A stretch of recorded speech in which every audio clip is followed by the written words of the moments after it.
The dusty horizon stretched endlessly before Harper Whitfield as he dismounted his tired mare, his boots hitting the parched earth of western Utah with a hollow thud that seemed to echo the emptiness in his chest.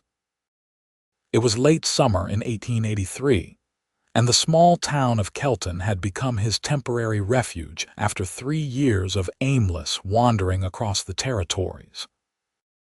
The sun hung low in the sky, painting everything in shades of amber and crimson, and Harper had come to this ridge overlooking the valley to escape the noise of the railroad workers who flooded the saloons each evening. He needed silence, needed space to breathe without the constant reminder that life continued around him while his own seemed permanently stalled. That was when he saw her. A woman sat perched on a flat boulder about 50 yards away, so absorbed in whatever occupied her hands that she had not noticed his approach.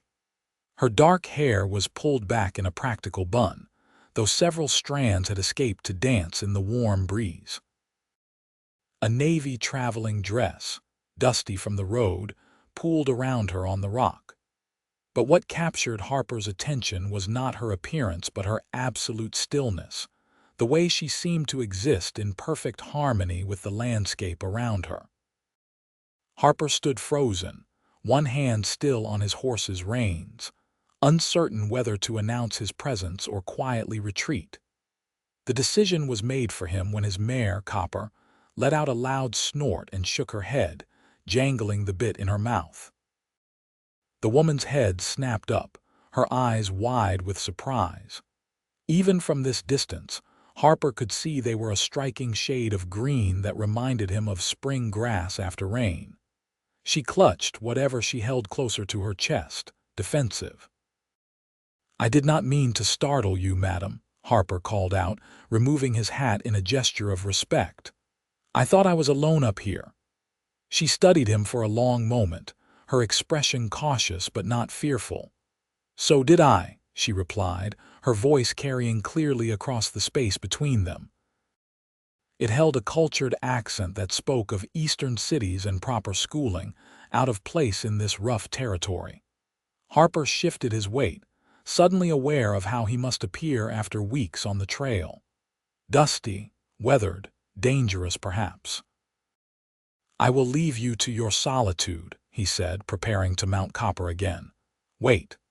The word came quickly, almost urgently.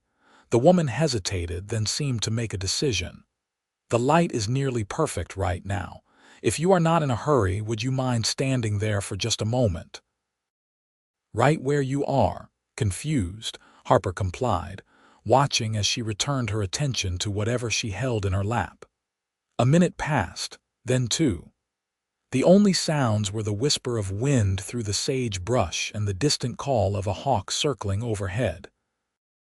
"What exactly are you doing, if you do not mind my asking?" Harper finally ventured. "Sketching," she answered without looking up. "The sunset, the landscape, it changes so quickly out here. Every moment is different from the last." Harper's curiosity overcame his intention to leave. He secured Copper's reins to a scraggly juniper and walked closer, moving slowly so as not to alarm her. As he approached, he could see she held a leather-bound sketchbook, her fingers stained with charcoal and chalk. The page before her showed the valley below, rendered in quick, confident strokes that somehow captured not just the physical landscape but the feeling of the place. "You are quite talented," he said honestly, stopping at a respectful distance. She glanced up, a faint smile crossing her features. It transformed her face, softening the wariness in her eyes. "Thank you.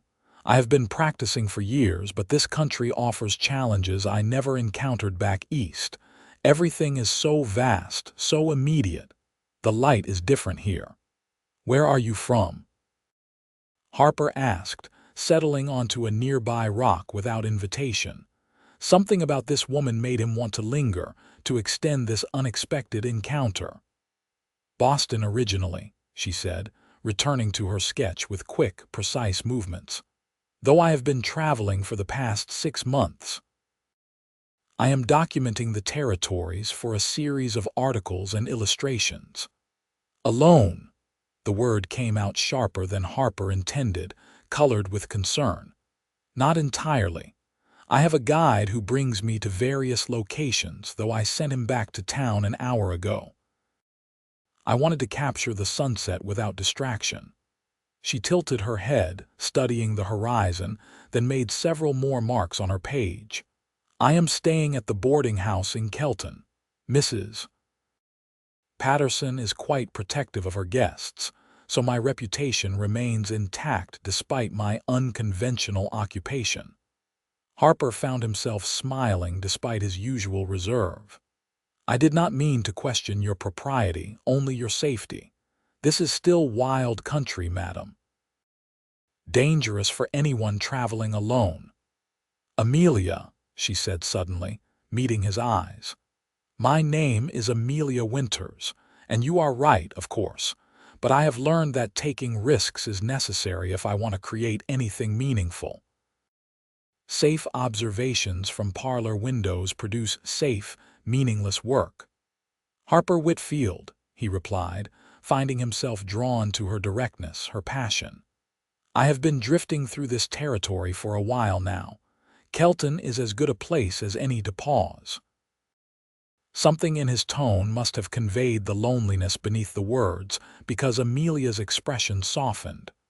Drifting, she repeated quietly. Yes, I understand that feeling, though I suppose I have been running rather than drifting. The destination is different, but the restlessness is the same. The sun had descended further, turning the sky into a canvas of purple and orange streaked with gold. Amelia worked furiously now, trying to capture the fleeting colors. Harper watched her hands move across the page, mesmerized by the certainty of each stroke, the way she translated what she saw into something tangible and permanent. Would you mind terribly if I sketched you? Amelia asked suddenly, not looking away from her work. You fit perfectly into this landscape, like you belong here in a way that transcends geography. Harper felt heat rise to his face, an unfamiliar embarrassment. I am just a cowboy, madam, nothing special about me. That is where you are wrong, Amelia said, finally looking up to hold his gaze. Everyone is worth capturing on paper, worth remembering. Besides, I need practice with figures in motion, and you have a quality about you that is quite striking. Before Harper could protest further, she had turned to a fresh page and begun sketching. He sat awkwardly, unsure where to look or how to position himself. Just be natural, Amelia instructed, her eyes moving between him and the page. Pretend I am not here. Look at the sunset or your horse or whatever you would normally be looking at. Harper turned his attention to the valley below, where Kelton spread out in a haphazard collection of buildings along the railroad line. Smoke rose from evening cooking fires, and lamplight had begun to glow in windows. It was a rough town, born of railroad ambition and sustained by travelers passing through to California or Oregon. Harper had found work at the local ranch, breaking horses for a fair wage that kept him fed and housed. It was temporary, like everything in his life had been since the war ended, and he returned to find his family's Texas homestead claimed by carpetbaggers, and his younger sister married off to a merchant in San Antonio. You carry sadness with you, Amelia observed quietly, her charcoal whispering across the paper. I can see it in the set of your shoulders, the way you hold yourself apart from the world. Harper wanted to deny it, to maintain the stoic facade he had perfected over years of solitary travel. But something about this woman, this stranger who had appeared like an apparition in the fading light, made him want to speak the truth. I lost my family, he said simply. Not to death, but to circumstance and time. My parents died of fever during the war. My sister survived, but she built a new life without me. When I finally made it home, I was a stranger to her, to everyone I had known. So I left. Been moving ever since, looking for something I cannot name." Amelia's hand paused mid-stroke. When she spoke, her voice was gentle with understanding. "I lost my parents too. My father died 3 years ago, and my mother followed 6 months later. I think her heart simply gave out from grief. I was engaged at the time to a banker my father had approved of before his death. Everyone expected me to proceed with the wedding, to settle into the life that had been planned for me. But you did not," Harper said, not a question but a statement. "No. I could not bear the thought of that suffocating existence, of pretending to be content in a cage made of social expectations and propriety. So I broke the engagement, sold my inheritance from my parents, and bought passage west. I have been traveling ever since, sending my illustrations to newspapers and magazines, documenting this country before it changes beyond recognition." "Do you regret it?" Harper asked, genuinely curious. Amelia smiled, a real smile that reached her eyes and made her whole face luminous. "Not for a single moment. Though I am often lonely, often uncertain, I am alive in a way I never was in Boston. Out here I can breathe." Harper understood that feeling more than he could express. They sat in comfortable silence as Amelia continued to sketch, the light fading from brilliant to soft, from orange to violet to deep blue. When it became too dark to see clearly, Amelia finally set down her charcoal and flexed her cramped fingers. "I should return to town before Mrs. Patterson sends out a search party," she said with a laugh. "She worries about me like a mother hen, despite my assurances that I can take care of myself." "I will escort you back," Harper offered, standing and retrieving Copper's reins. "It is not safe to ride alone in the dark." Amelia looked like she might protest, then nodded. "Thank you. That is kind of you." They walked in companionable silence, Harper leading Copper while Amelia picked her way carefully over the rocky ground. The first stars had begun to appear, brilliant points of light undimmed by city gas lamps or factory smoke. "Will you be in Kelton long?" Harper found himself asking, not ready for this encounter to end. "At least another week," Amelia replied. "I want to capture the railroad operations, the people who pass through. Every person has a story, and I want to preserve as many as I can. Perhaps I could show you some of the better vantage points," Harper suggested, the words surprising him even as he spoke them. "I have been riding this territory for months now. I know places most travelers never see." Amelia's smile was visible even in the dimming light. "I would like that very much." They reached the edge of town, where the scattered buildings began to cluster more closely together. The boarding house stood near the center of Kelton, a two-story structure that looked more solid than most of the hasty construction around it. Light glowed warmly from the downstairs windows, and Harper could see Mrs. Patterson's silhouette moving behind the curtains. "Tomorrow evening," Amelia suggested, pausing at the front gate. "If the weather holds, perhaps you could show me one of those hidden places you mentioned." "I will be here at 5, Harper agreed, surprising himself with his eagerness. "The light is best an hour before sunset." Amelia's eyes sparkled with amusement. "You have been paying attention to the light. Most cowboys I have met notice only whether it is dark or light enough to work." "I am paying attention to what matters to you," Harper said honestly, then felt heat rise to his face again at the admission. But Amelia did not tease him for it. Instead, she reached out and briefly touched his hand, a gesture so quick and light it might have been imagined. "Tomorrow, then, Harper Whitfield, thank you for this evening. You gave me something beautiful to capture." She disappeared into the boarding house before Harper could respond, leaving him standing in the dusty street with his horse, and a strange new feeling in his chest that felt dangerously close to hope. The next day passed with excruciating slowness. Harper completed his work at the ranch, breaking a particularly stubborn gelding that tested his patience and skill. But through it all, his mind kept drifting to Amelia, to the way she had looked outlined against the sunset, completely absorbed in her art. He found himself wondering what she had drawn, whether he appeared in those sketches the way she had appeared in his thoughts, persistent and impossible to dismiss. At 4:30, Harper washed up at the pump behind the bunkhouse, changing into his cleanest shirt and attempting to tame his hair with water and determination. His fellow ranch hands noticed the unusual effort.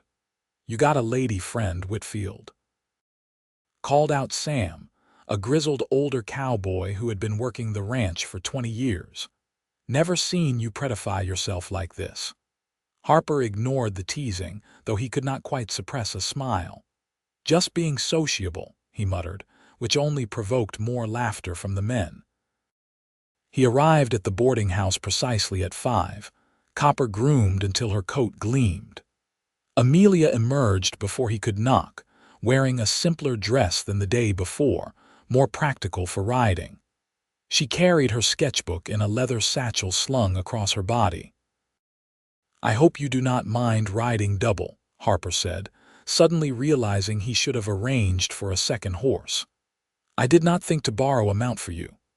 "I grew up riding in Boston Common," Amelia replied, accepting his help to mount behind him. "Though I admit those sedate paths hardly prepared me for this terrain." Harper tried to ignore the warmth of her hands resting lightly on his waist as he urged Copper into a steady walk. They headed northwest, away from town and the railroad, into the open country where sage and scrub gave way to rocky outcroppings and twisted juniper trees. "Where are you taking me?" Amelia asked after they had ridden for about 20 minutes. "There is a canyon about a mile ahead," Harper explained. "Not large, but it has a spring that attracts wildlife. The rock formations there are unlike anything else in this area. I think you will appreciate it." He felt Amelia shift behind him, her head turning to take in the landscape.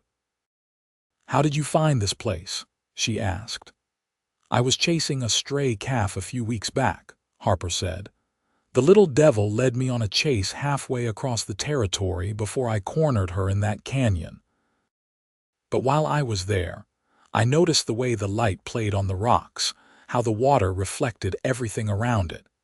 It reminded me of paintings I saw once in a museum in Austin before the war. Made me think about beauty, about paying attention to things beyond survival." "You have an artist's eye," Amelia said softly. "Even if you do not put charcoal to paper, you see the world the way we do." The canyon appeared gradually, the land dipping down into a cleft that was invisible until you were almost upon it. Harper guided Copper carefully down a narrow path worn by deer and other animals seeking water. The spring bubbled up from between rust-colored rocks, forming a small pool before trickling away into the thirsty earth. The canyon walls rose perhaps 30 feet on either side, striated in layers of red, orange, and cream that told the story of millions of years compressed into stone. Amelia gasped softly as they entered the space, and Harper felt a surge of satisfaction at her reaction. He dismounted first, then helped her down, his hand spanning her waist for a moment longer than strictly necessary. "Harper, this is extraordinary," Amelia breathed, turning in a slow circle to take in the entire scene. The evening sun penetrated the canyon at an angle, illuminating the far wall while leaving the near side in shadow, creating a dramatic play of light and dark. "How is it that more people do not know about this place?" "Most folks are too busy rushing to somewhere else to notice what is right in front of them," Harper said, watching her face rather than the scenery. "The railroad has everyone thinking about California, about Oregon, about the next destination. They pass through Kelton without really seeing it." Amelia pulled out her sketchbook, but instead of immediately beginning to draw, She simply stood and looked, her eyes moving across the canyon walls, the spring, the twisted trees clinging to impossible angles in the rock. Harper settled onto a flat stone and let her observe, understanding instinctively that she needed time to absorb the scene before she could translate it onto paper. Finally, Amelia sat down near the spring, crossing her legs beneath her skirt in a way that would have scandalized Boston society. She opened her sketchbook to a fresh page and began to work, her hand moving with that same confident purpose Harper had witnessed the day before. "Tell me about Texas," she said after several minutes of silence. "About your life before the war." Harper hesitated, unused to talking about himself. But something about Amelia's presence, the way she listened with her whole attention even while her hands continued to sketch, made him want to share things he had kept locked away for years. "We had a small ranch outside of Austin," he began slowly. "Nothing fancy, but it was ours. My father raised horses, the best in 3 counties. He taught me everything about them, how to read their moods, how to gentle them without breaking their spirit.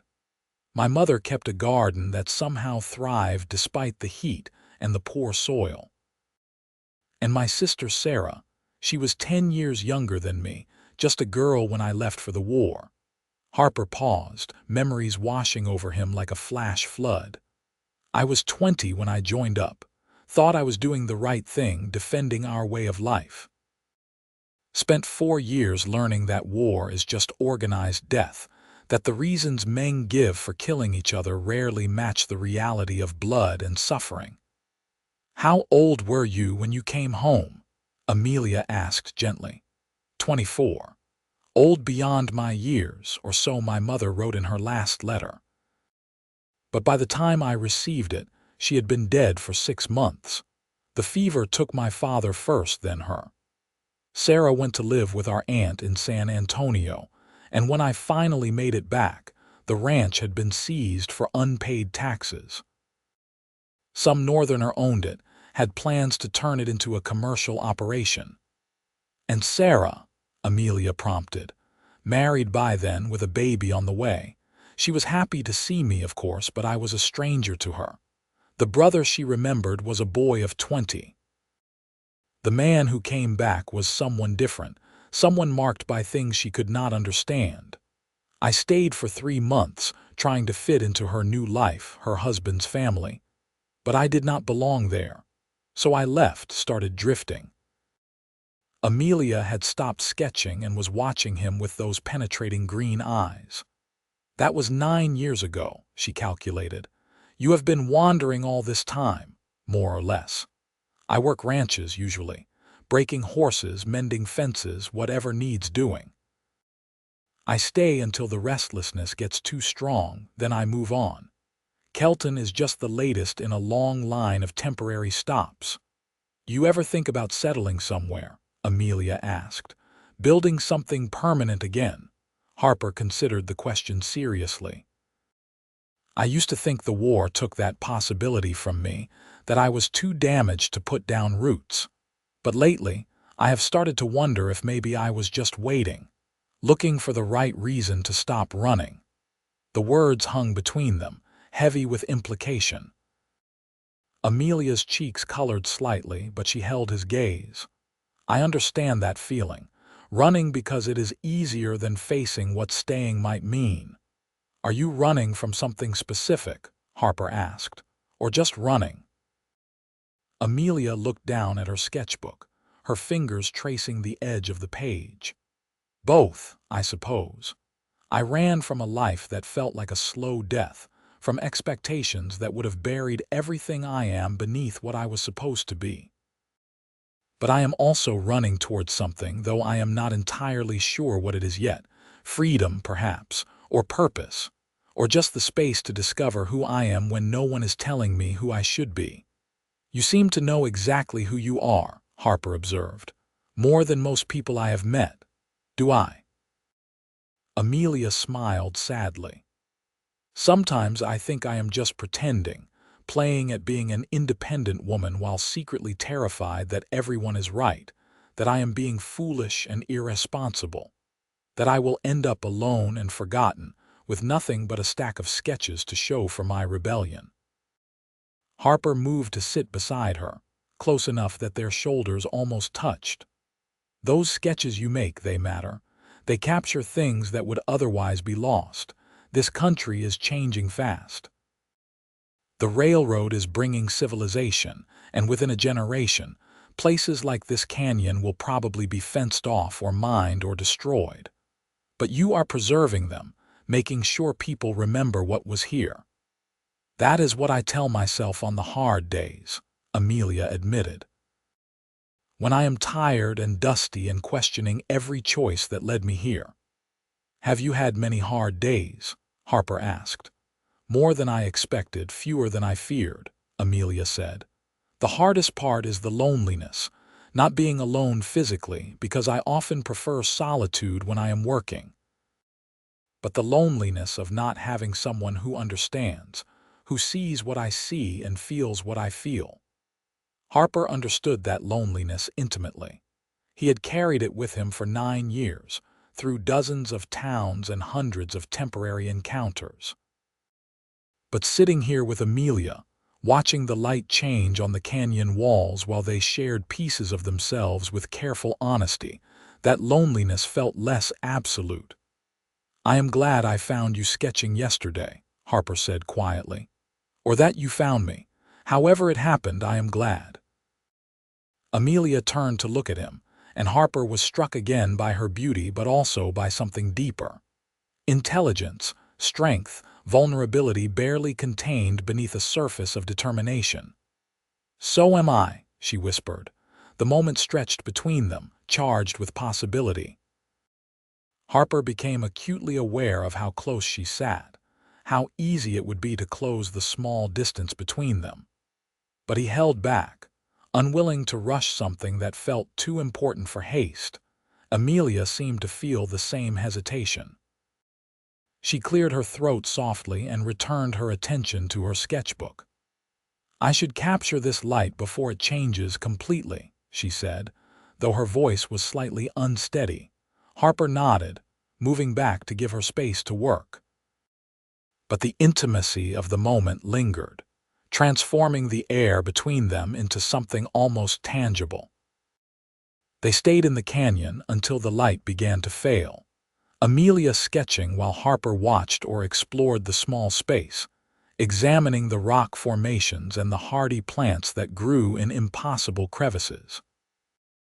When it finally became too dark to see clearly, they mounted Copper again and rode back toward Kelton beneath a sky full of stars.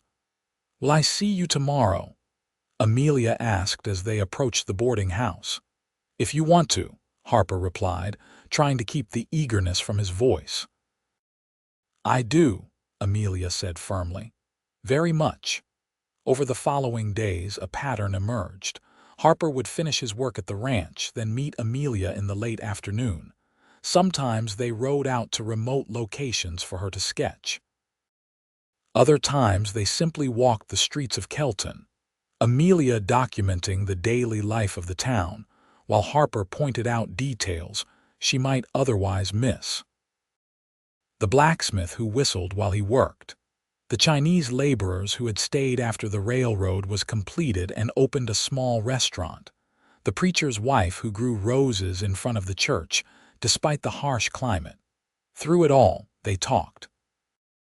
Harper found himself sharing stories he had never told anyone, memories of his childhood, his experiences in the war, his dreams for a future he had stopped believing in. Amelia reciprocated with tales of her own life, the pressure she had felt in Boston society, her mother's gentle disappointment that her only daughter preferred sketching to needlepoint, her father's grudging pride in her artistic talent even as he arranged her engagement to the banker. He was not a bad man, Amelia said one evening as they sat on the ridge where they had first met. Thomas, my fiancé, he was kind enough, educated, financially stable, everything my father wanted for me. But you did not love him, Harper said. I barely knew him, Amelia corrected. We had been introduced perhaps a dozen times, always in formal settings with chaperones present. The expectation was that love would grow after marriage, that affection and duty were sufficient foundations for a life together. What did he say when you broke the engagement? Harper asked, curious about the man who had almost claimed the woman currently occupying all of Harper's thoughts. He was more concerned about the scandal than the loss, Amelia admitted with a wry smile. Though that might be unfair, perhaps I hurt him more than he showed. But his pride was definitely wounded.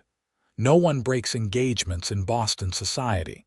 The woman who does is either damaged goods or dangerously unstable. You are neither, Harper said firmly. No, Amelia agreed, but I am unconventional, which is perhaps worse in their eyes. I chose uncertainty over security, freedom over comfort. That makes me unpredictable, and people fear what they cannot predict or control. Harper thought about that as he watched her sketch the sunset, her page already filled with smaller studies of people and places from Kelton. I think people fear freedom because it requires responsibility, he said slowly, working out the thought as he spoke. If your life is determined by duty and expectation, you never have to wonder if you are making the right choices. The path is set. But when you choose your own way, every decision is yours alone. That is terrifying. Amelia looked up from her work, her eyes bright with understanding. Yes, exactly that. Some days I wake up paralyzed by the weight of my own freedom, by all the choices I have to make. But then I remember how it felt to have no choices at all, and the fear becomes bearable. Do you regret leaving Boston? Harper asked, though he thought he already knew the answer. Only in the sense that I regret the pain my choices caused others, Amelia said thoughtfully. My aunt was quite angry with me, felt I had betrayed my mother's memory. But leaving itself, no, being here doing this work, meeting you. She paused, a faint blush coloring her cheeks. I could never regret any of that. Harper's heart beat faster at the implication in her words, at the way she looked at him like he was something precious and unexpected. Amelia, I need to tell you something.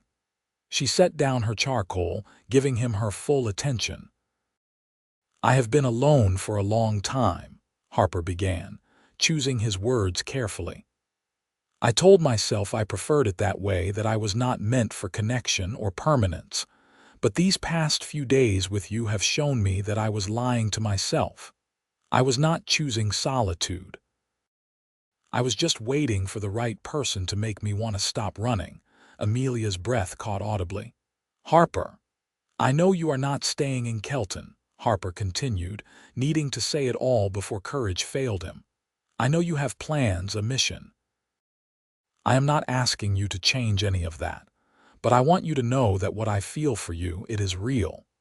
It is the most real thing I have felt in 9 years. And if there is any chance you might feel the same, I want to explore that, wherever it leads. For a long moment, Amelia simply stared at him, her expression unreadable. Then she smiled, slow and radiant, and Harper felt something in his chest crack open, letting in light for the first time since the war. I feel exactly the same, she said softly. I have been trying to convince myself it is just the romance of the setting, the novelty of meeting someone who understands. But it is more than that. You are more than that. When I am with you, I feel like I have found something I did not even know I was looking for.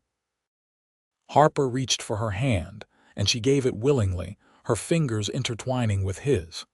They sat like that as the sun completed its descent, painting the sky in those fleeting colors Amelia loved to capture.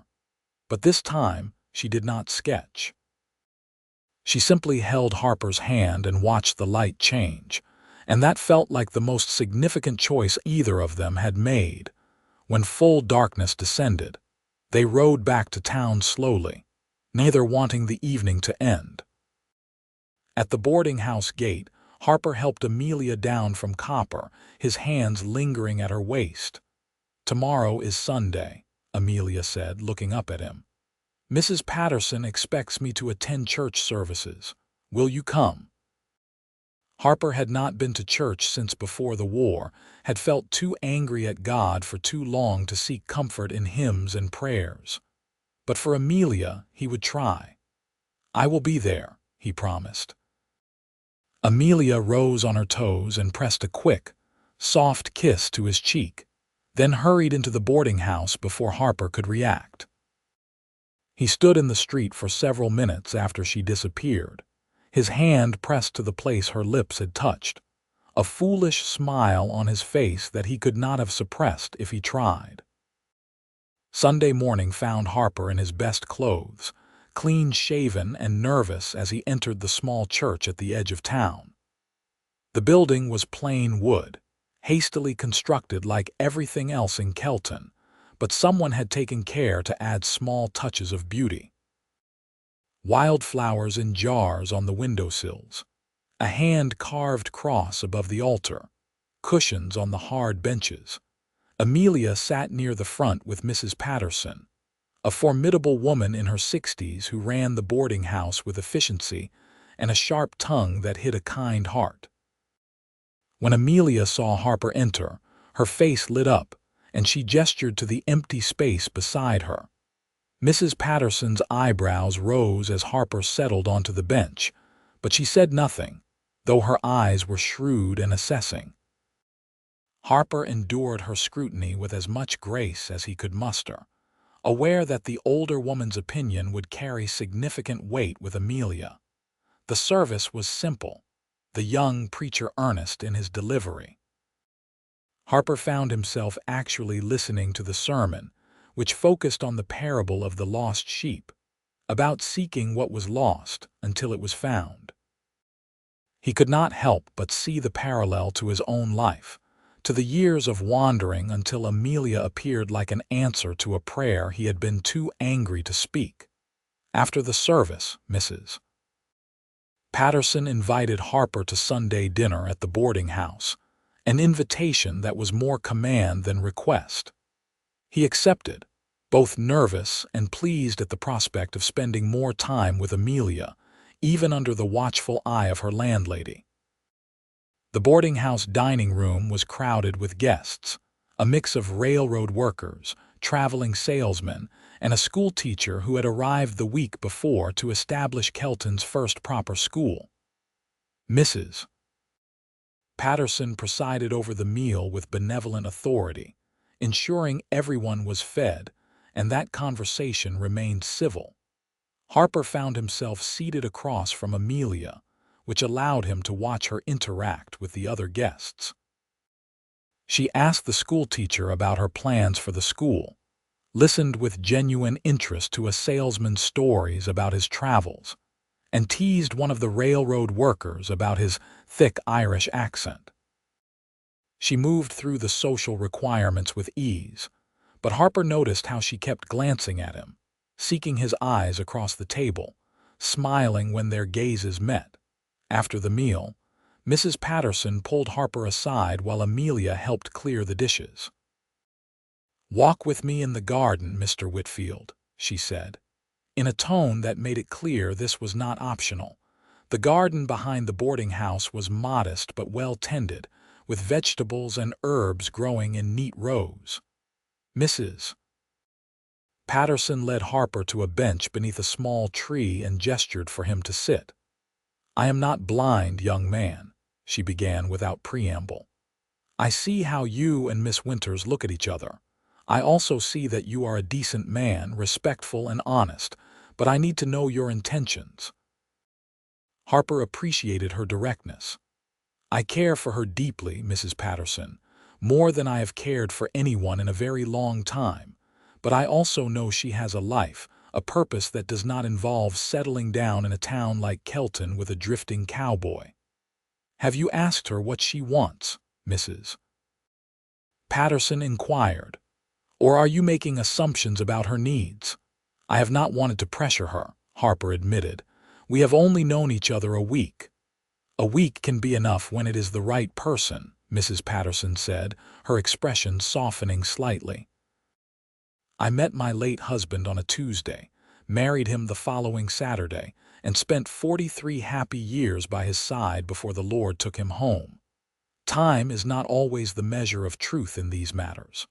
Harper absorbed this, hope and fear warring in his chest. What would you advise, madam? Talk to her, Mrs. Patterson said simply. Be honest about your feelings, but also listen to hers. Miss Winters is an exceptional young woman, intelligent and talented and brave. She has already defied convention once to pursue her dreams. Do not assume you know what she will or will not be willing to do. Before Harper could respond, Amelia appeared at the garden entrance, looking between them with curiosity. Am I interrupting? Not at all, dear, Mrs. Patterson said, rising from the bench. I was just getting to know your young man a bit better. He seems quite suitable, though I expect you already knew that. Amelia blushed at the phrase, your young man, but did not correct Mrs. Patterson. After the older woman returned to the house, Amelia sat beside Harper on the bench, close enough that their shoulders touched. What did she say to you? Amelia asked. She wanted to know my intentions, Harper replied honestly. And she gave me some advice about talking to you instead of making assumptions. Wise woman, Amelia murmured. What assumptions have you been making? Harper turned to face her fully, taking both her hands in his. That you would not want to change your plans. That your work is too important to compromise for a relationship, especially one so new. That I have nothing to offer someone like you except a rootless existence and a past full of pain. Amelia's eyes glistened with unshed tears. Oh, Harper, you truly do not see your own worth, do you? You have given me more in 1 week than most people could offer in a lifetime. You see me, really see me, not as an oddity or a project or a problem to be solved, just as myself. Do you know how rare that is? I see you because you are impossible not to see, Harper said. You are brilliant and brave and so full of life it makes my chest ache just to be near you. But I do not want to hold you back, Amelia. If you need to keep traveling to continue your work, I will understand. What if I do not want you to understand? Amelia asked, her voice trembling slightly. What if I want you to ask me to stay? Or better yet, what if I want you to come with me? Harper's heart stuttered. Come with you, why not? Amelia's words came faster now, energized by the idea. I need to travel for my work, yes, but there is no reason I have to do it alone. You know this country, you have skills that would be valuable. You could guide me to places I would never find on my own. We could document this territory together, preserve it before it disappears. Amelia, I am a ranch hand, not an artist or a writer. What would I contribute? Everything, she said fervently. Your knowledge, your perspective, your presence. Harper, I have been alone since I left Boston, and it has been necessary and empowering and often desperately lonely. But with you, I do not feel alone. I feel like I have found a partner, someone who complements rather than completes me. We are both whole people, but together we could be something extraordinary. Hope surged through Harper, so intense it was almost painful.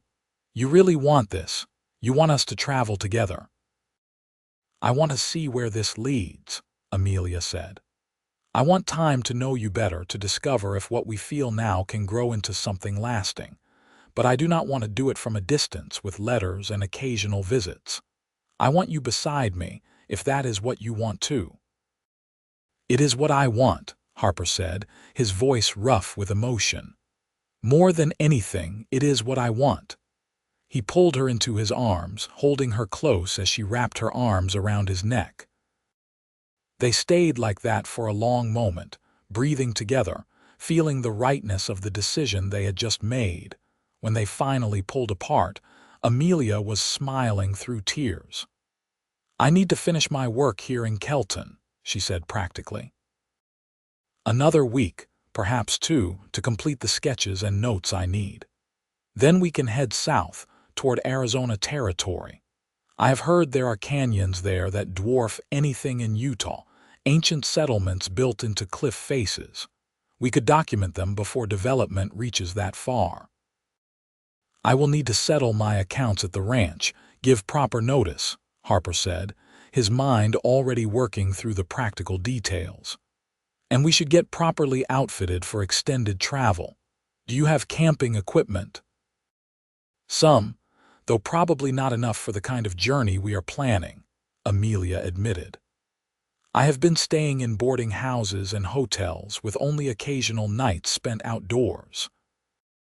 We will need to be more self-sufficient if we are heading into remote areas, Harper said, falling easily into the role of planner. Proper tents, bedrolls, cooking equipment, extra clothes suitable for rough travel, ammunition for hunting, medical supplies. Amelia laughed at his serious expression. Listen to us, planning like an old married couple already. The words hung between them, carrying weight neither had intended. Harper cleared his throat. Amelia, about that. We cannot travel together, unmarried, without causing talk that could damage your reputation. I stopped caring about my reputation when I left Boston, Amelia pointed out. Perhaps, but I care about it, Harper insisted. Not because I think society's rules are always right, but because I do not want anyone to disrespect you, to think less of you because of choices I influenced. If we are going to do this, we should do it properly. Amelia's eyes widened. Harper Whitfield, are you proposing to me? Harper realized that was exactly what he was doing, though he had not planned it, had not thought beyond the immediate conversation. But now that the possibility was before him, it felt absolutely right. He slid off the bench and knelt before her on the dusty ground, still holding her hands. Amelia Winters, I know we have only known each other for a week. I know this is fast and probably crazy and nothing like either of us imagined. But I also know that you are the best thing that has ever happened to me. You are my reason to stop running, my reason to believe in the future again. So yes, I am proposing. Will you marry me? Amelia's tears flowed freely now, but her smile was radiant. Yes, she whispered. Yes, absolutely yes. Harper stood and pulled her into a kiss, their first real kiss, and it was everything he had imagined and more. She tasted like sunshine and promise, and when she sighed against his mouth, he felt like he had finally come home after 9 years of wandering. They broke apart at the sound of applause. Mrs. Patterson stood on the back porch, beaming at them with unabashed approval. About time, she called out. I was beginning to think you two would dance around your feelings forever. Come inside, we need to discuss wedding arrangements. The next 2 weeks passed in a blur of activity and emotion. Harper gave notice at the ranch, his fellow cowboys offering congratulations mixed with good-natured teasing about being caught by a city girl. He sold copper to another ranch hand, knowing the mare would be well cared for, and purchased 2 sturdier horses suited for long-distance travel, along with a pack mule to carry their supplies. Amelia completed her documentation of Kelton, filling her sketchbook with images of the town and its inhabitants. She also sent several completed articles to her contacts at newspapers in San Francisco and New York, along with finished illustrations. The payments from those sales would help fund their travels. Mrs. Patterson took charge of wedding preparations with the efficiency of a military commander. The ceremony would be simple, held at the church with the whole town invited. Amelia had no family to attend, and Harper's only living relative, his sister Sarah, was far away in San Antonio. But Mrs. Patterson declared that they would have witnesses aplenty, that Kelton would send them off into married life with proper celebration. In quieter moments, Harper and Amelia continued to learn each other, to share the details of their lives that would form the foundation of their marriage. Amelia showed Harper her sketchbooks from Boston, images of parks and society events and the careful, constrained life she had left behind. Harper told her about breaking horses, about reading the land, about survival skills learned through necessity. "I want to learn everything you know," Amelia said one evening as they walked through Kelton's modest streets. "How to track animals, how to find water, how to read the weather. I want to be a true partner in this journey, not a burden you have to protect." "You could never be a burden," Harper protested, but he understood what she meant. "I will teach you whatever you want to learn, though I expect you will teach me just as much. How to really see the world around me, how to capture beauty, how to tell stories worth preserving."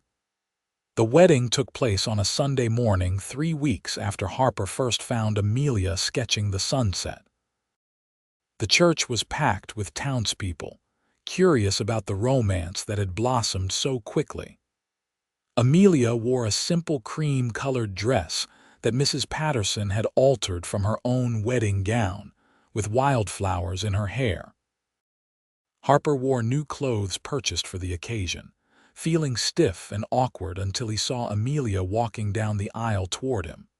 Then everything else faded away except her smile, her eyes bright with joy and promise. The young preacher led them through the vows, and when Harper slipped a simple gold band onto Amelia's finger, his hand trembled slightly. She steadied it with her own, her touch grounding him.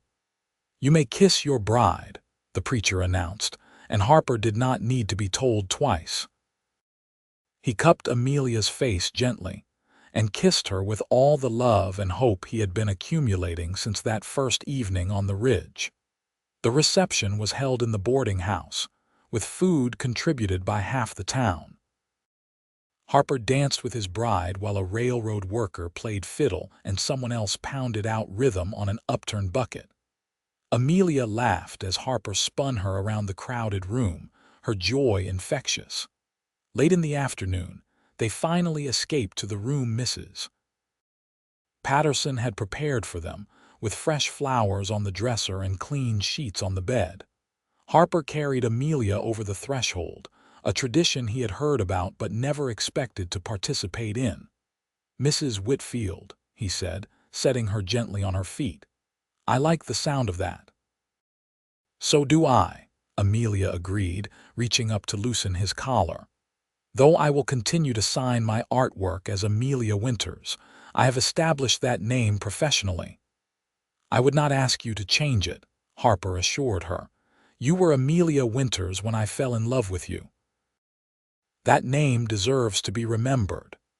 They made love slowly, tenderly, learning each other's bodies with the same careful attention they had given to learning each other's minds and hearts. Afterward, they lay tangled together in the narrow bed, speaking in whispers about their plans and dreams. "Where should we go first?" Amelia asked, tracing idle patterns on Harper's chest. "South to Arizona like we discussed, or somewhere else?" "I have been thinking about that," Harper said. "There are places in southern Utah near the Colorado River that few white people have seen. Ancient dwellings built by peoples who lived here long before we arrived. I met a Paiute man once who told me about them. He said they were sacred places, and that soon they would be destroyed or looted by treasure seekers. We could document them," Amelia said, excitement creeping into her voice. "Preserve them on paper before they are lost. It would be hard travel," Harper warned. "Remote country, little water, possible danger from outlaws or hostile encounters, but it would be important work." "Then that is what we will do," Amelia decided. "We will start there and see where the journey takes us." They left Kelton 3 days later, their packhorses laden with supplies and equipment. Mrs. Patterson cried as she hugged Amelia goodbye, making her promise to write often. Several townspeople gathered to see them off, waving and calling out good wishes as Harper and Amelia rode south out of town. The first weeks of their journey were challenging as they established routines and adjusted to life on the trail. Amelia learned to set up camp, to cook over an open fire, to read the signs that Harper pointed out in the landscape. Harper learned to give Amelia space when she needed to sketch, to appreciate the value of stopping to observe rather than always pushing forward. They encountered their share of difficulties. A late summer storm forced them to shelter in a cave for 2 days, their supplies getting soaked despite their best efforts. Amelia's horse developed a limp that required careful nursing and delayed their progress. They got lost twice in canyonlands that all looked identical, forcing them to backtrack and reassess their route. But they also discovered joys that neither had anticipated. Camping beneath stars so bright they seemed close enough to touch, Harper teaching Amelia the constellations his father had taught him. Finding a hidden valley where wild horses ran free, Amelia sketching frantically while Harper watched the herd with professional appreciation. Stumbling upon a natural hot spring where they bathed and made love under the open sky, feeling more alive and connected than either had thought possible. They met other travelers occasionally. A prospector heading north with tales of silver strikes in Nevada. A family of Mormon settlers making their way to a new community in Arizona. A group of cowboys driving cattle to market in California. Each encounter gave Amelia material for her sketches and articles, and Harper found himself enjoying the social interaction more than he had in years. 1 month into their journey, they met a Paiute elder named Tavavi, who agreed to guide them to the ancient dwellings Harper had heard about. He was cautious at first, clearly skeptical of white travelers, but Amelia's respectful interest in his people's history and Harper's honest demeanor eventually won his trust. Tavavi led them deep into canyon country, to places where sandstone walls soared hundreds of feet high, and the Colorado River had carved intricate passages through the rock over millions of years. He showed them dwellings built into cliff faces, accessible only by precarious handholds carved into the rock. Some were small, perhaps housing a single family, while others were complex structures that must have sheltered entire communities. Amelia sketched everything, her hands moving rapidly to capture the details before the light changed. But she also listened as Tavavi spoke about his people's connection to these places, about the ancestors who had built them, and the stories passed down through generations. "Why do you record these things?" Tavavi asked one evening as they sat around the campfire. "What purpose does it serve?" Amelia considered the question carefully before answering. "Because I believe that understanding the past helps us make better choices about the future. These dwellings show incredible ingenuity and adaptation. Your ancestors survived and thrived in this harsh land for generations. That knowledge, that achievement, deserves to be remembered and respected. But white men do not respect such things," Tavavi said bluntly. "They take what they want, destroy what they do not understand, and move on." "Some do," Harper agreed. "Too many. But not all of us. Some of us want to learn, to preserve, to honor what was here before we arrived." Tavavi studied them both in the firelight, his weathered face unreadable. Finally, he nodded. "You are different from most white people I have met. You listen. That is rare and valuable." They stayed with Tavavi for 2 weeks, documenting the ancient sites he showed them and learning about Paiute culture and history. When it was time to part ways, Tavavi gave them directions to other significant locations and warned them about areas to avoid, where tensions with white settlers ran high and strangers would not be welcomed. As Harper and Amelia continued their journey south, they carried with them not just sketches and notes, but a deeper understanding of the land and its original inhabitants. Amelia's articles began to reflect this perspective, advocating for preservation and respect rather than just romantic descriptions of Western scenery. The work they were doing felt increasingly important, a race against time to document a way of life that was rapidly disappearing. The railroads were bringing more settlers every day, and with them came the transformation of the landscape. Ancient sites were looted for artifacts to sell in Eastern museums. Sacred lands were fenced off and claimed under homestead laws. Whole communities were displaced to make room for farms and ranches and towns. Harper and Amelia witnessed these changes firsthand as they traveled, and it fueled their determination to capture what remained before it was too late. They spent 6 months crisscrossing Utah and northern Arizona, their sketchbooks and journals filling with images and stories. During that time, their marriage deepened and strengthened. They learned to work together seamlessly, anticipating each other's needs and supporting each other's work. Harper became skilled at scouting locations that would interest Amelia, understanding what elements she looked for in a scene. Amelia learned to trust Harper's judgment about safety and logistics, respecting his knowledge of wilderness survival. They also learned to navigate the inevitable conflicts that arose from living in such close proximity under challenging conditions.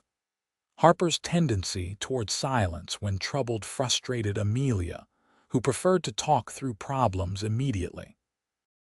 Amelia's intense focus when working sometimes made her oblivious to practical concerns that worried Harper. But they developed strategies for communication, learning to express their needs and concerns honestly while respecting each other's different approaches. In the spring of 1884, they made camp near Flagstaff, Arizona Territory, in a meadow carpeted with wildflowers. They had been traveling for 8 months, and both were ready for a brief respite from constant movement. They rented a small cabin from a rancher, planning to stay for a few weeks while Amelia organized her notes and sent new articles to her publishers. One evening, as they sat on the cabin's porch watching the sunset, Amelia made an announcement that would change their lives again. "Harper, I am pregnant," she said quietly, her hand resting on her still flat stomach. Harper's heart seemed to stop and then restart at double speed. "Pregnant," he repeated, making sure he had heard correctly. "We are going to have a baby." "Yes," Amelia confirmed, smiling at his stunned expression. "I have suspected for a few weeks, but I wanted to be certain before I told you. I am about 3 months along, I believe." Harper pulled her into his arms, overwhelmed with joy and terror in equal measure. "This is wonderful," he said into her hair. "Frightening but wonderful. Are you all right? Have you been feeling well?" "Some morning sickness, but not too severe," Amelia assured him. "I am healthy and strong, but Harper, we need to talk about what this means for our travels." Harper had already been thinking about that. "We need to find somewhere to settle, at least until the baby is born and old enough to travel safely, somewhere with a doctor or midwife nearby." "I know," Amelia said, and Harper could hear the sadness in her voice. "I am not ready to give up this life, this work, but I also want our child to be safe." "It does not have to be permanent," Harper suggested. "We could establish a base somewhere, a place to return to between trips. As the baby grows, we could bring them with us on shorter journeys." Many families live on the move in this territory. Amelia perked up at this suggestion. "Do you really think we could manage that?" "I think we can manage anything if we face it together," Harper said firmly. "We will figure it out like we have figured out everything else." They decided to stay in the Flagstaff area, at least for the next year. Harper found work at a large ranch outside of town, and they rented a small house with money Amelia had saved from her article sales. It was not as nice as the boarding house in Kelton, but it was theirs, the first real home either had claimed in years. Amelia continued her work, focusing on organizing and completing illustrations from their travels. She also began teaching art classes to children in Flagstaff, discovering a new passion for sharing her skills. The extra income helped them save for the future. As Amelia's pregnancy progressed, Harper found himself marveling at the changes in her body, the visible proof of the life they had created.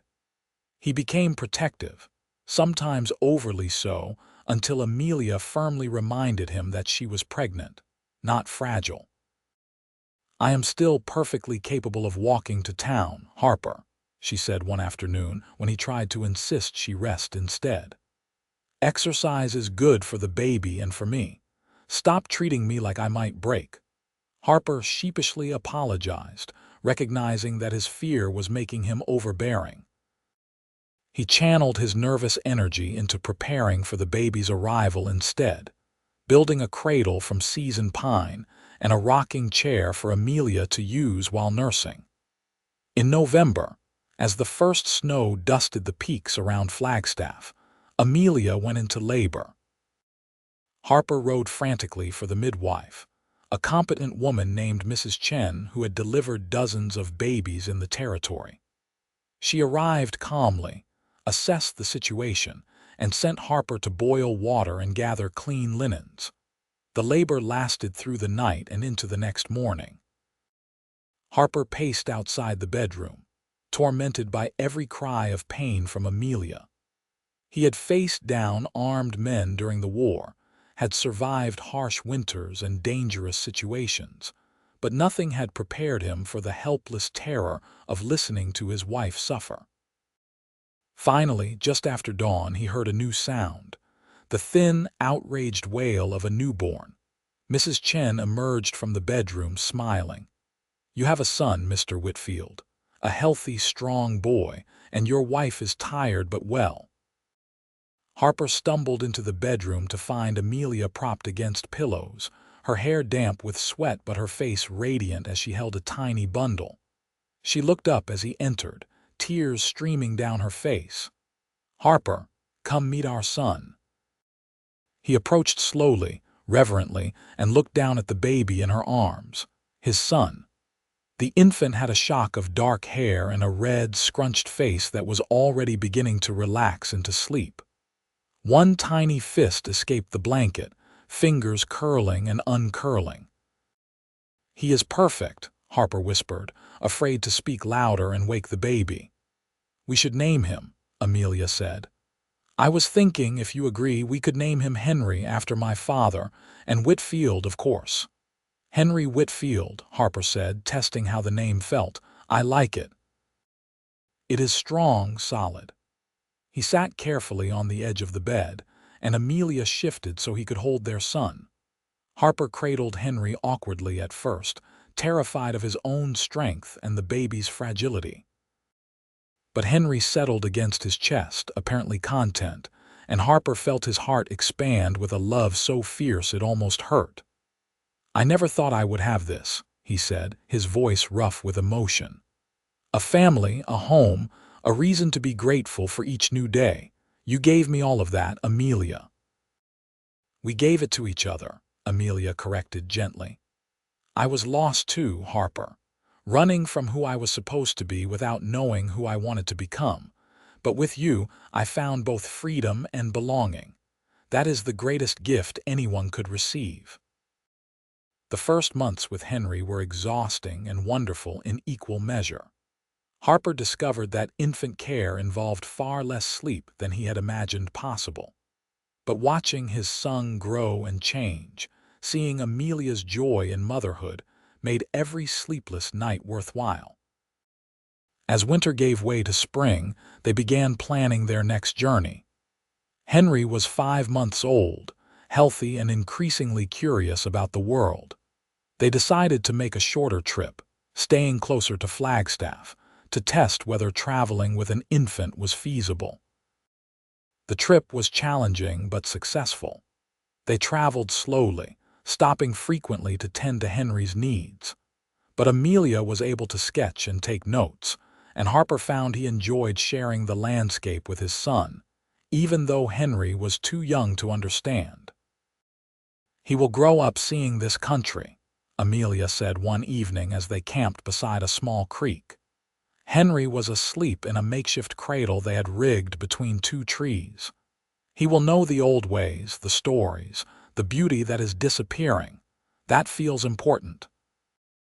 Over the next few years, they established a pattern. They would spend several months in Flagstaff, where Harper worked the ranch and Amelia taught and completed her illustrations.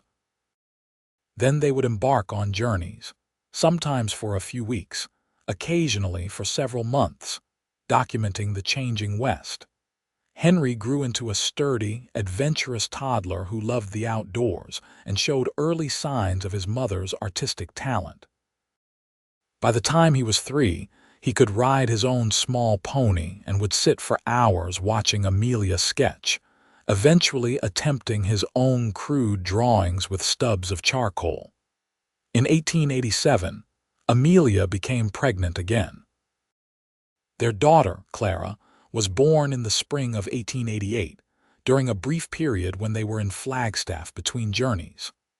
Clara was quieter than Henry had been, more observant with her father's serious eyes and her mother's determined chin. With 2 children, their travels became more complicated but also richer. Henry proved to be an enthusiastic helper, fetching water and gathering kindling for fires. Clara, once she was old enough, showed a fascination with plants and animals, collecting specimens that Amelia would help her identify and sketch. Harper watched his family grow and change with constant amazement. Some mornings he would wake before dawn and lie still, listening to Amelia's soft breathing beside him, Henry's occasional sleep talk from his bedroll, Clara's thumb-sucking sounds from her cradle. In those quiet moments, he would remember the lonely cowboy he had been before Amelia, the emptiness that had driven him from place to place without purpose. Now he had purpose, direction, meaning. His life was full of love and work that mattered. Amelia's articles and illustrations were being published regularly, bringing attention to the preservation of historic sites and indigenous cultures. They had made a small but real difference in how some people viewed the West, shifting the narrative from one of conquest to one of stewardship. As their children grew, Harper and Amelia made sure to pass on their values. They taught Henry and Clara to respect the land and its original inhabitants, to see beauty in preservation rather than just in progress, to question assumptions about what constituted a meaningful life. Henry showed an aptitude for languages and learned to speak basic Paiute and Navajo from the people they met during their travels. Clara became an accomplished naturalist, able to identify hundreds of plant and animal species by the time she was 10. Both children learned their father's wilderness skills and their mother's artistic techniques. In 1893, when Henry was 8 and Clara was 5, they made an extended journey through New Mexico territory. They visited ancient pueblos, interviewed elders from various tribes, and documented the impact of increasing Anglo settlement on traditional ways of life. It was during this trip that they received news that would bring unexpected closure to a part of Harper's past. A letter reached them at a trading post, forwarded through several locations.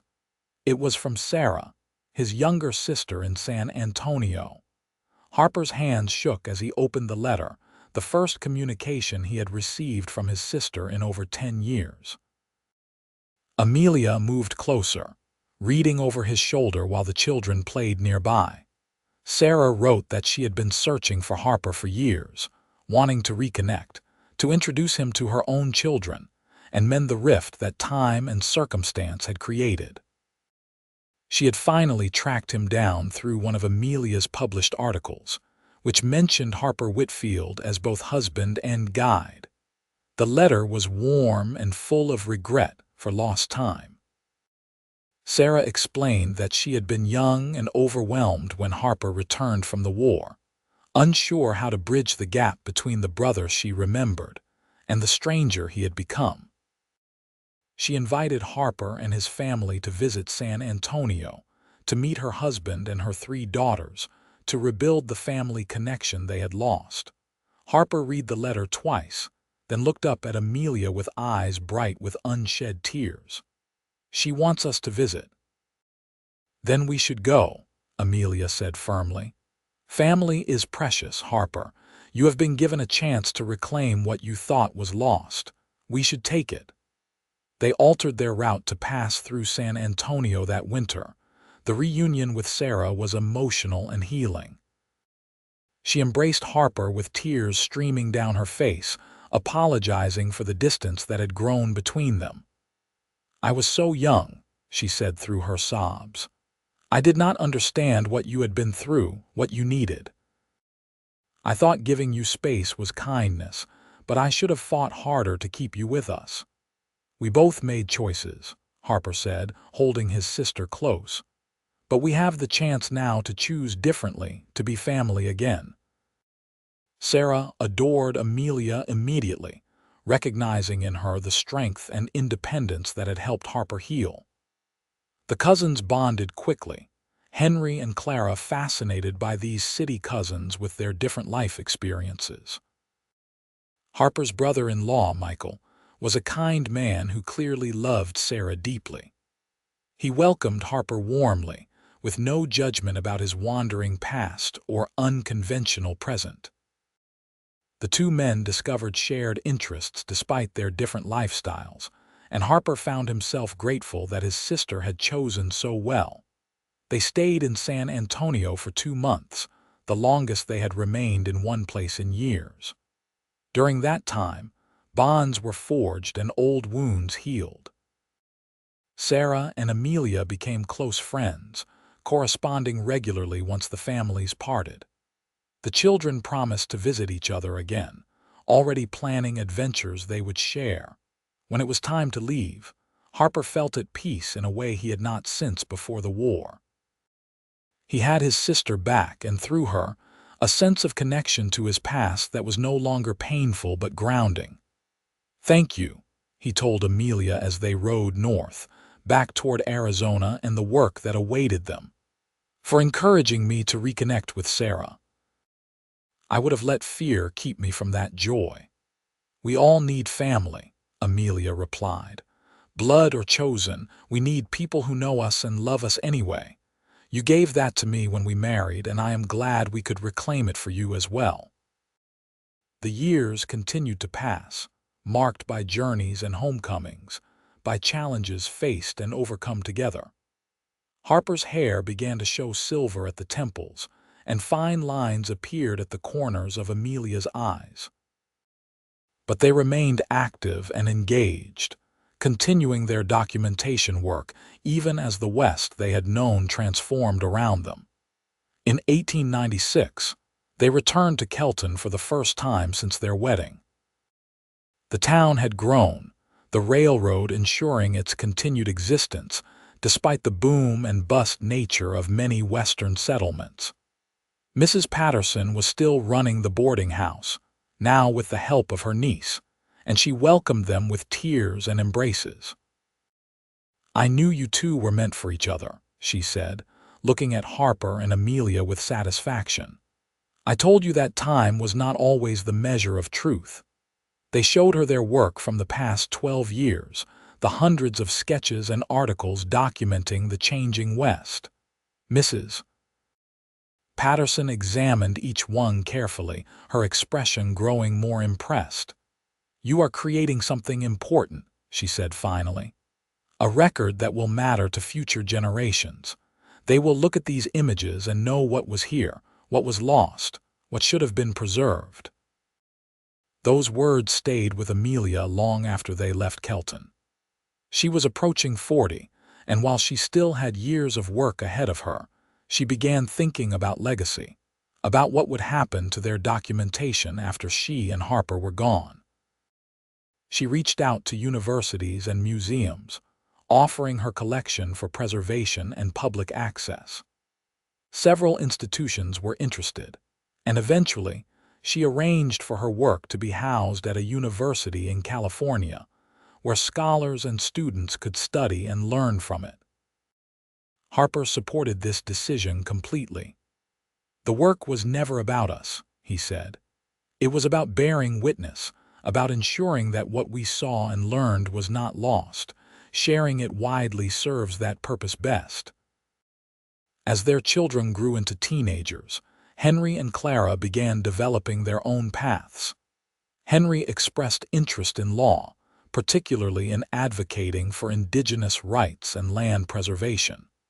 Clara wanted to study biology and continue documenting the natural world her mother had introduced her to. Harper and Amelia encouraged both pursuits, proud of the people their children were becoming. They had raised independent thinkers who questioned injustice and worked toward positive change. That felt like an achievement as significant as any of their documentation work. In 1899, they celebrated their 15th wedding anniversary with a return to the ridge outside Kelton, where they had first met. They left Henry and Clara with Mrs. Patterson for the afternoon and rode out to that familiar spot. The landscape had changed somewhat. Fences now crossed parts of the open range, and they could see evidence of more settlement in the valley below. But the basic character of the place remained, the same sweeping views and dramatic light that had drawn them both all those years ago. "You ever regret it?" Harper asked as they sat on the same boulder where he had first seen Amelia sketching. "Leaving Boston, choosing this uncertain life?" "Never," Amelia said without hesitation. "This life has been everything I hoped for and more. I found my purpose, my voice, my family. I found you." Harper pulled her close, pressing a kiss to her temple. "I was lost before you, just drifting, existing but not really living. You gave me reasons to put down roots, to believe in the future, to hope." "We saved each other," Amelia said softly. "That is what love does, I think. Not completing each other because we were already whole, but making each other braver, stronger, more capable of becoming who we were meant to be." They made love there on the ridge, in the open air under the vast sky, just as they had done so many times over the years. It was tender and familiar, and still filled with the passion that had drawn them together 15 years earlier. As the sun began to set, painting the sky in those glorious colors Amelia loved, she pulled out a sketchbook from her saddlebag. "I want to capture this moment," she said. "You here now, full circle from where we began." Harper posed as she sketched, his eyes on her rather than the sunset. He watched her hand move across the page, confident and sure, capturing not just his physical appearance but something essential about this moment, this place, this love they shared. When she finished, she showed him the sketch. He saw himself rendered with love and skill, but he also saw how she had incorporated the landscape, making him part of the scene rather than separate from it. Just as she had done on that first evening, she had captured the truth of the moment. "You have been sketching me for 15 years, Harper observed. "I am in more of your work than any other subject." "Because you are my favorite subject," Amelia replied, smiling.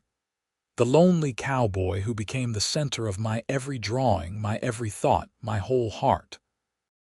They rode back to Kelton as darkness fell, their hands occasionally brushing as they rode side by side. When they arrived at the boarding house, they found Henry and Clara helping Mrs. Patterson prepare dinner, the three of them laughing together over some shared joke. This was family, Harper thought. Not just blood, but chosen. People who loved and supported and challenged each other to be better. He had spent years thinking he had lost that possibility, that the war and time had taken it from him permanently, but Amelia had shown him otherwise.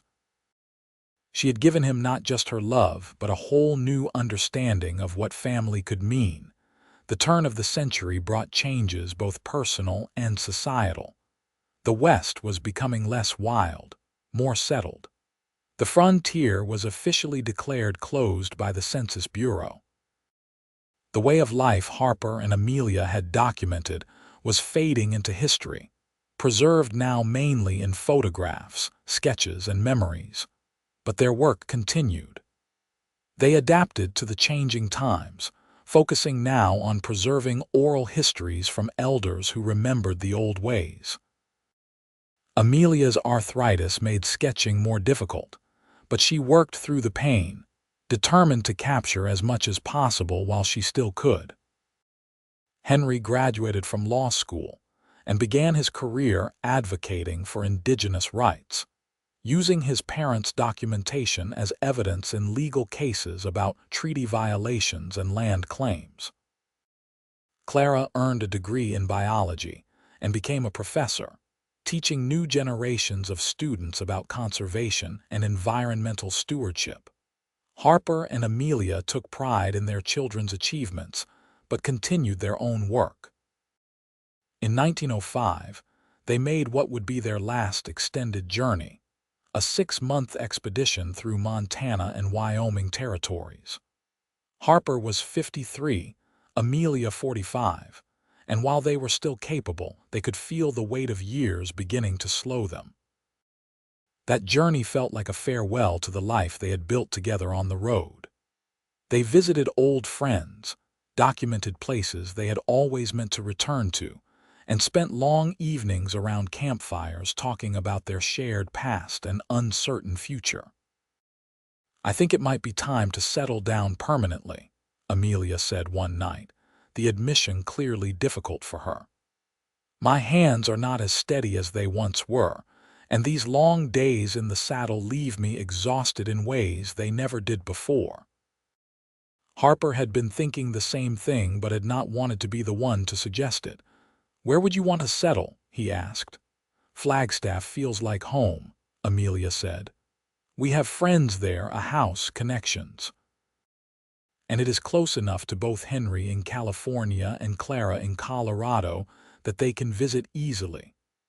So they returned to Flagstaff that autumn and began the process of truly settling. Harper took a permanent position at the ranch, overseeing the horse breeding program. Amelia established a small school for art students, teaching what she knew to those willing to learn. They bought a larger house with a proper studio for Amelia and space for visiting family. They planted a garden, adopted a dog, and established routines that felt both foreign and comforting after so many years of constant movement. But they did not abandon their documentation work entirely.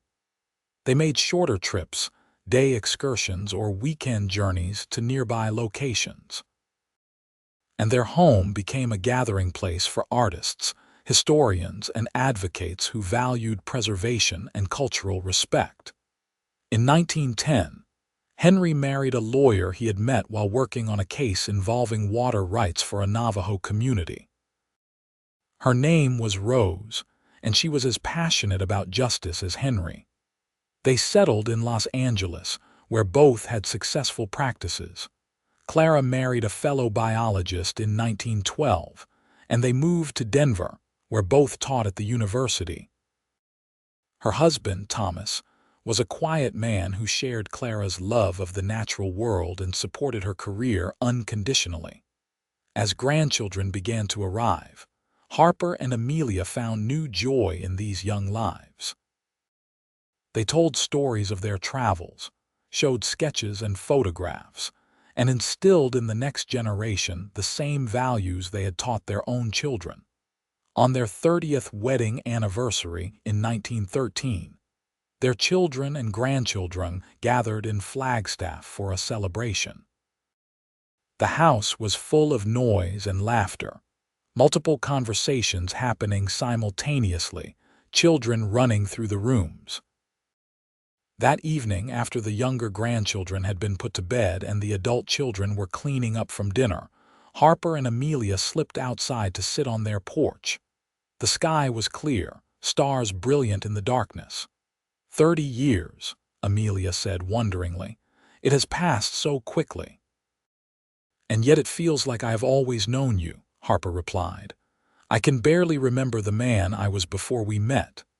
The lonely cowboy, Amelia said with a smile. That was what I called you in my head that first evening, the lonely cowboy outlined against the sunset. Not lonely anymore, Harper said, pulling her close. Never lonely again, thanks to you. Thanks to us, Amelia corrected. We built this life together, Harper. Every choice, every journey, every challenge overcome, we did it as partners. They sat in comfortable silence, listening to the sounds of family inside the house. This was what they had created from that chance encounter on a ridge outside Kelton. Not just a marriage, but a legacy. Children who fought for justice, grandchildren who would carry their values forward, and a body of work that would help future generations understand what had been lost and what could still be saved. The years continued to pass gently. Harper's hair turned completely silver, and Amelia's arthritis progressed until sketching became too painful. But they remained active in their community, mentoring younger artists and advocates, supporting causes they believed in. In 1918, the world was transformed by the Great War in Europe. Henry tried to enlist, but was rejected due to a heart murmur no one had known he had. Harper was grateful for this small mercy, unable to bear the thought of his son facing the horrors he had experienced during the Civil War. The war ended, and life gradually returned to something approaching normal. The 1920s brought prosperity and change. Automobiles became common, making travel easier but also accelerating the transformation of the landscape they had spent decades documenting. Harper and Amelia watched these changes with mixed feelings. Progress brought improvements to people's lives, but it also meant the final disappearance of the world they had known. The old ways, the open spaces, the slower pace of life were gone, preserved now only in memory and the documentation they had created. In 1925, on a warm spring afternoon, Harper suffered a heart attack while working with the horses. It was quick, and the doctor assured them, relatively painless. But Harper knew his time was limited. He spent his remaining weeks in bed, surrounded by family, saying his goodbyes. "Do not mourn too long," he told Amelia one afternoon when they were alone. "We had a beautiful life together, more than I ever dreamed possible. I am ready to rest, to let go." "I am not ready to let you go," Amelia said, tears streaming down her face. "How do I do this without you? The same way you did everything before we met," Harper said, reaching up to cup her face with a trembling hand. "With courage and determination and grace, you taught me how to live, Amelia. Now I need you to keep living for both of us." Harper died 3 days later, with Amelia holding his hand and their children gathered around. He was 73 years old and had lived a full, meaningful life. Amelia grieved deeply, the loss of her partner and best friend leaving a hole in her life that nothing could fill. But she honored Harper's request and continued living. She spent time with her grandchildren, finished organizing their documentation for the university archive, and wrote a memoir about their travels together. The memoir was published in 1927 and became unexpectedly popular. People were fascinated by the story of the Eastern artist and the lonely cowboy who had built a life of purpose and passion together. The book brought renewed interest to their documentation work and sparked conversations about preservation and historical memory. Amelia lived to see the establishment of several national parks and monuments in areas she and Harper had documented. She testified before Congress about the importance of preserving indigenous sites and natural wonders. She became, in her final years, a respected voice for conservation and cultural sensitivity. In 1935, at the age of 75, Amelia suffered a stroke. She recovered partially but was left weakened. Henry and Clara took turns staying with her, ensuring she was never alone. Her grandchildren, now adults themselves, visited frequently, bringing their own children to meet the remarkable woman who had helped shape their family's values. On a quiet evening in October, Amelia asked to be taken to her studio one last time.